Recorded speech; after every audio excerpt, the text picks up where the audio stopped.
Hello, welcome back to my channel. The year is 2026, so now is the time for all of the best and worst and wrap-up content of 2025. So I have just made a little 2025 wrap-up for my reading in my reading journal. And this is also the last spread in this reading journal because this is retiring now. And I'm moving on to something new that I'm going to try and see if I like. We might return to an actual journal, like I'm doing more of a binder style thing this year. So we'll see. Next year I might return to a journal, but yeah, we'll give it a go. Anyway, this has been my reading journal for a couple of years, and that also means it has a ton of spreads in it. Yeah, you can see all the way back from 2023 when I started it. And in 2023 I did my reviews in another journal, and then I did my TBR spreads and stuff in this journal. So yeah, it was a bit of a mess. And then 2024 I think I did the same, and then 2025 I did everything in this journal. But yeah, let's just move on. And this is my 2025 best of spread, or not the best of, like wrap up spread. I got all of this information from Storygraph. They do like a reading wrap up thing for you every year, so it's quite easy. They also do it monthly, I think, so I just never look at that because I'm not like that into my reading. But yeah, so they do all the stats for you. And this year I have read 146 books, and I think that is the most I have ever read. I had my 2024, so we can do a little comparison. Last year, oh no, not last year, in 2024 I read 136 books, so 10 more books this year. And my reading goal next year is, I think I put it at 85, because I actually want to try and read less. Which is kind of a wild thing to say, I think, on BookTube. But yeah, I just feel like, first of all, I feel like the reason I have these many books is because I listen to a lot of it on audio while I'm going to and from work. So like that's a good 2 hours every day at least.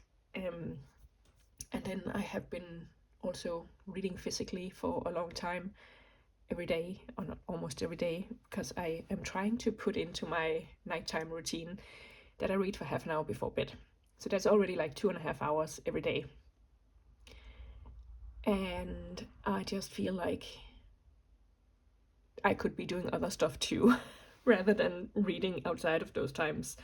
So yeah, I think I'm going to try to spend my time doing other stuff as well, if that makes sense.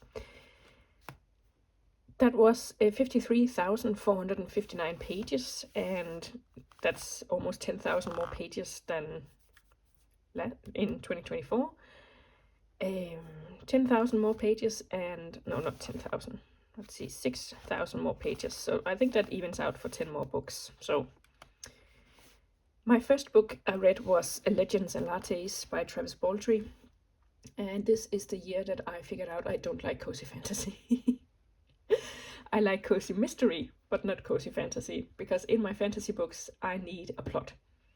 I need something to be moving forward, and I just didn't feel like I'll get that in cozy fantasy most of the time. So the last book I read was Sunrise on the Reaping, the Hunger Games prequel with Haymitch's story, and yeah, I enjoyed it. It was my favorite book ever, but it was good, and it was interesting to see like his evolution, how he got where he is in the original Hunger Games trilogy. And I think also the movie has come out. I'm not sure, but I'm hoping to watch that this year, so I wanted to read the book first. Then my most read genres are young adult, and I'm like, is that a genre?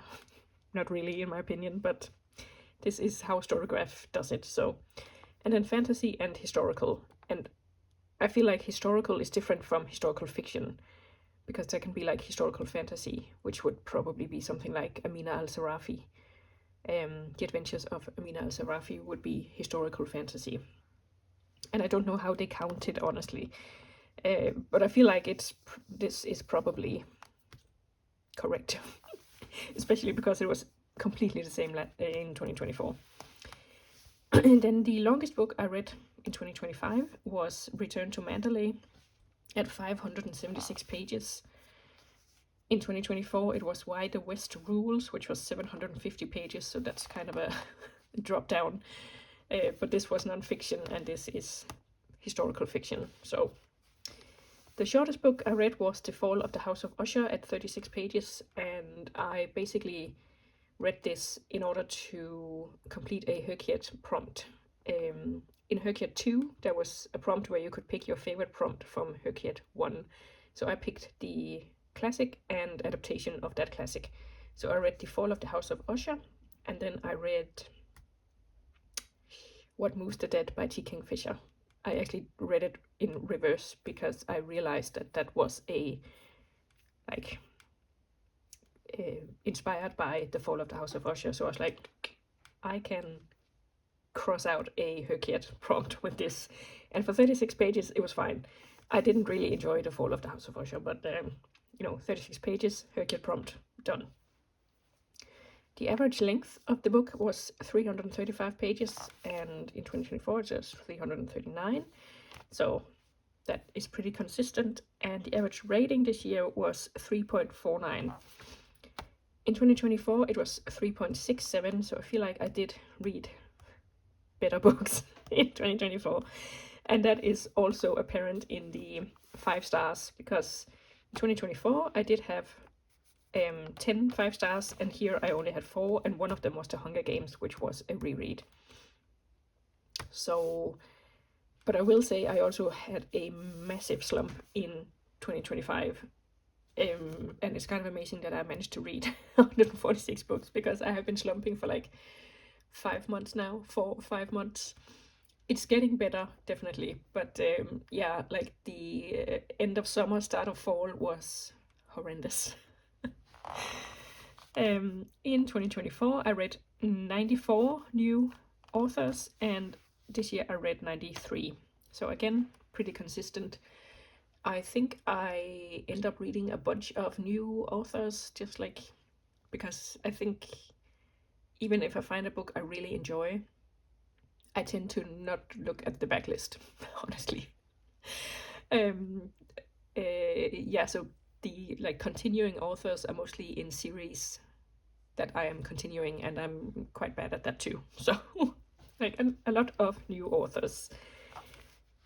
And then for rereads, I had one, which was The Hunger Games.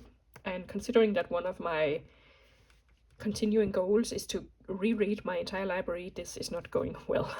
So, and for DNFs, I had 24 in 2024. This year I had 36.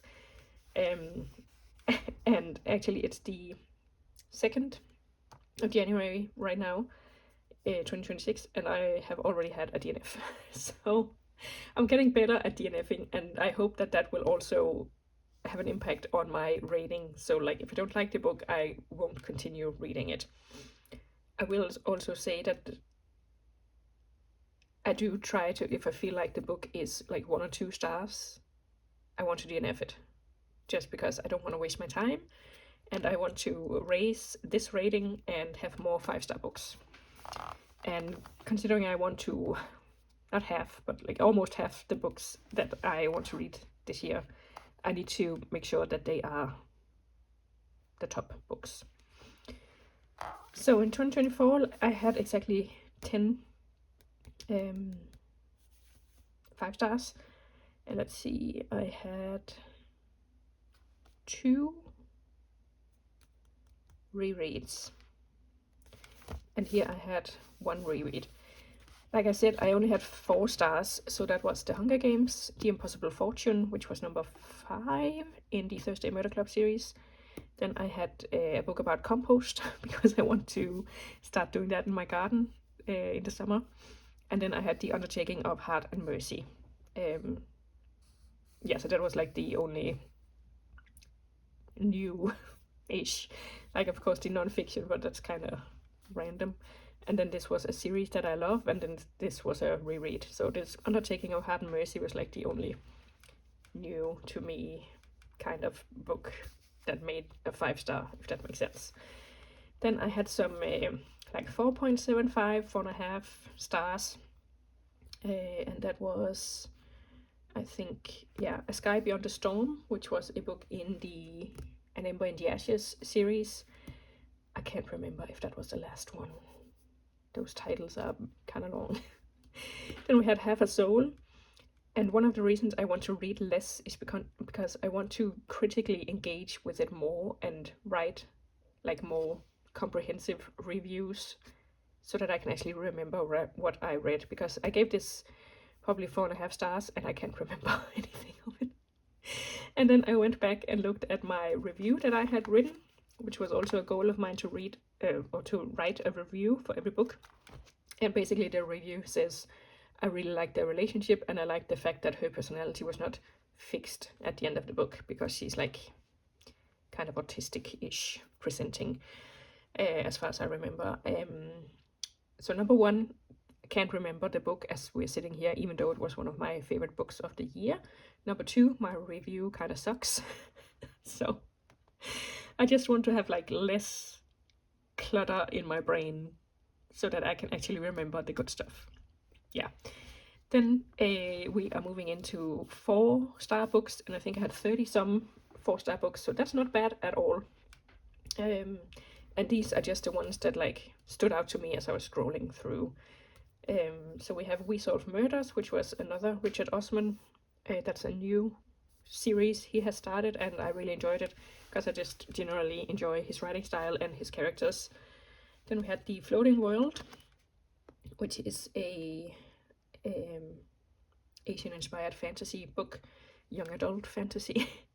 And I read that for Herkiet for the award prompt, because I decided to read the Goodreads Choice Awards for young adult fantasy. Then we have Die with Zero, which was a non-fiction about basically money and financial planning and making sure you are living your life with the money that you are saving, so you're not just, crunching away for the numbers and then you die with millions on the account but no memories, like no good experiences, stuff like that. So yeah. Then I have What Feasts at Night, because I really enjoyed the whole Sworn Soldier series by T. Kingfisher, and the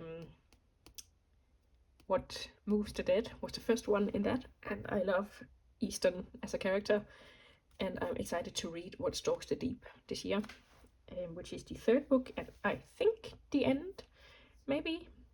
I mean, potentially she could keep writing these books, because it does have the same main character, but they travel around this fantasy Eastern European inspired landscape and runs into like mythical creatures and stuff, so potentially it could continue. Then we have River Kings, which is about the Vikings. I think it's actually called River Kings. I wrote River Vikings because it's about the Vikings in the East, so like in Russia and Eastern Europe. And it was really interesting. It brought me back to my archaeologist days. Yeah, and had a lot of interesting stuff. Then we had Breath of the Dragon, which was also in the Goodreads Choice Awards, and another Asian-inspired young adult fantasy. Do you sense a theme with my fantasy reading? And then finally I had I Must Betray You by Ruta Sepetys. She's also one of my favorite authors. She does a lot of historical fiction. And yeah, this was like a young adult historical fiction mostly. And this is Romania during the communist reign, and how like basically everyone is working for the government. Yeah, Romania. And about this young boy who's like struggling with his moral code because the government tries to recruit him to spy on his family, and obviously he doesn't want to do that, and then we do have, like, years later, he figures out, okay, basically everyone else was spying for the government. So, but yeah, really good. And like I said, I had a lot of 4 stars, so this was just the ones I was feeling today.